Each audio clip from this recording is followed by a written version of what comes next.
Hey, LeBron, just studying the Heat and what you've seen from them in this postseason, what's at the top of the list? What stands out the most to you about the way that they're playing basketball? I would think two things. One, how hard they play. 48 minutes. No matter if they're up, no matter if they're down. They play extremely hard. Um, and I think, two, it would be the way they move without the ball. They share the ball. Um, Everyone is live on the floor. It's not one guy that you can disrespect or be off throughout the course of an offensive possession. And they do a hell of a job of moving without the ball, sharing the ball, cutting, passing. So those are two things that stand out. LeBron, you've described that time in Miami like it was going to college for you. If you can think back to those 4 years, what were the most important lessons that you learned about yourself and about leadership in general?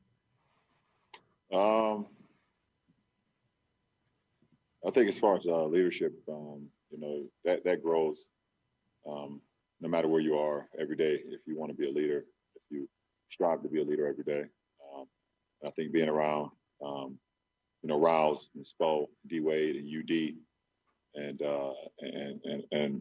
just to name a few, being a part of that culture allowed me to grow, allowed me to see, what it takes to not only compete for a championship, but also to win a championship. So it definitely, put me in a position where I knew what it took. I saw what it took. But also, I fit that culture as well because of how hard I worked. So it was a perfect match for those 4 years. Hey, LeBron, it's Bill Oram. Would it have any extra meaning to you to win a championship against Pat Riley and Erik Spoelstra, guys that have helped shape you and vice versa in those years together? Absolutely not. It's no extra meaning to winning a championship, no matter who you're playing against. It's already hard enough to even reach the finals, to be in this position. So if you're able to become victorious out of the finals, it doesn't matter who it's against. I'm just happy that I'm here with the opportunity, to represent not only myself, but represent our fans, our fan base, our organization, my teammates, our coaching staff, our training staff, and so many others that represent this organization to the utmost respect. Awesome. Dave McMenamin. LeBron, 6 years after playing for Miami, how do you feel about Pat Riley? That's such a broad question, Dave. I don't understand. Leaves it open for interpretation. Like, when you hear the name Pat Riley, what do you think about? How do you describe your relationship? When I hear the word Pat Riley, you think about probably one of the greatest minds that this game has ever had. He's won at every level. Seen a stat the other day that he's been part of a championship in 4 decades. This league is not the same without Rouse. So, he's a great guy, a great motivator, but someone that just knows what it takes to win. And he's shown that over the course of 40 years. LeBron, from your vantage point, what do you think it is about Erik Spoelstra that allows him, no matter if it's coaching number 1 picks or kind of a collection of undrafted / lower drafted guys, that allows him to continue to bring groups back here to the finals, but also not necessarily always be in the conversation with that upper echelon of coaches? Well, that's a question for you guys. And the players and the coaches know how great Spo is. And there's this narrative that Spo is not great, and the narrative that he doesn't get a lot of respect, which he should. He prepares his team every single night. If you just watch the Miami Heat, no matter who's out on the floor, they're going to play Heat culture. They're going to play hard. They're going to play together. That's what he's always been about. And it's been you guys that have changed the narrative or has never given Spo respect because he had D Wade or he had myself, he had Bosh. But a lot of coaches have talent. A lot of coaches have had talent over the NBA over the course of this league. That's not one. And it's unfortunate that he hasn't gotten his respect. And every time we talk about Spo, when I was there and talk about how great he prepared us, and we all talked about it's great playing for Spo and things of that nature, you guys always say, well, you have LeBron. You have D Wade, you have Bosh. Any coach can do it. No. Any coach can do it. If any coach could do it, then there'd be a lot more champions in this league. There'd be a lot more successful coaches. So the Spo likes that. That's what fuels Spo, is the disrespect that you guys give him, the basketball world. But I'm not gonna sit up here and act like I don't know what Spo is all about, because he's damn good, if not great. Probably is great, because it's preparation. He prepares like it's his last time ever coaching again every game, and I know that. That's why I feel good. Brian, you mentioned you're as determined as ever. Right now, as locked in as ever, as you've ever been in a while. Usually during this postseason run, you black out from social media. You don't do it. But obviously, you couldn't do it this year in the bubble, away from family, important election coming up. How has that adjustment been for you during this time to have, access to social media? Because usually try to eliminate distractions, but you got it right there handy. Yeah, I think in this particular case, everything about this year is different. Everything about 2020 is different. And to make the most of it, you have to be able to adjust.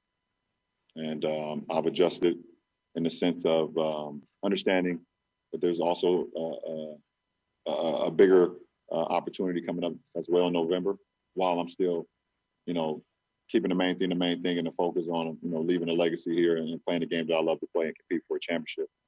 But also letting my people know that I'm not jaded and I'm not too distracted where I cannot continue to give the resources, put the people in place to help them go to the places where they don't believe they can even go. So that's just sometimes you do things that even you personally don't even believe that you can do.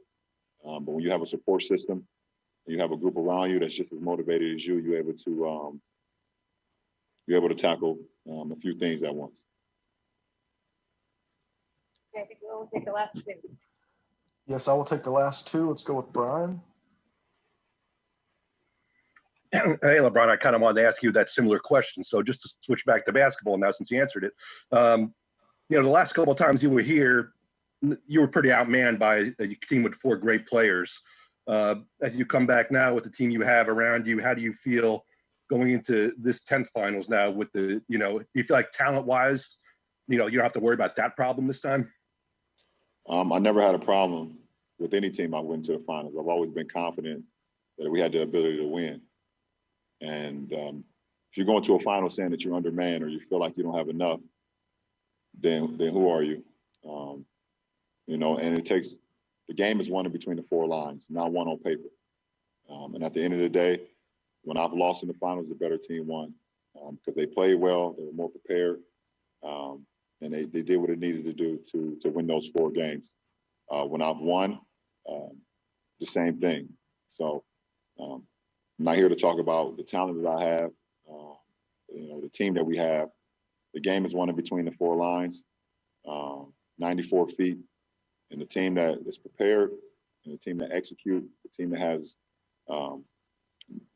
not careless, throughout 48 minutes, but give themselves a chance to win each and every game. So I'm confident going into this finals as I've always been in my career.